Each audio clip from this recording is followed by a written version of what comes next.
Minsan ay nararamdaman mong ika'y nag-iisa.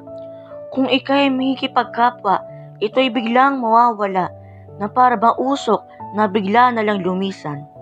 Na ang ngiti sa iyong mga labi ay muling masisilayan. Kukulay ang iyong buhay kung ika'y may karamay at mayroon sa iyong umaagapay. Madarama mo ang kaligayahang tunay. Matuto ka makipagkapwa upang ang iyong buhay ay maging masaya at punong-puno ng kulay na mula sa dilim ay nagkaroon ng buhay.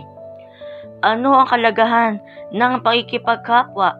Ito ang paraan natin upang makipag-ugnayan sa ibang tao. Ito din ang paraan natin upang mas maunawaan at maintindihan natin pananaw at opinyon ng ibang tao. Kaya kung ika'y nag-aalinlangan na sa iba'y makipag-ugnayan, huwag matakot na ito'y subukan.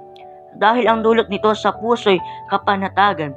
Iwasan ang takot na makisalamuha sa iba. Magugulat ka na lang ay may kaibigan ka na.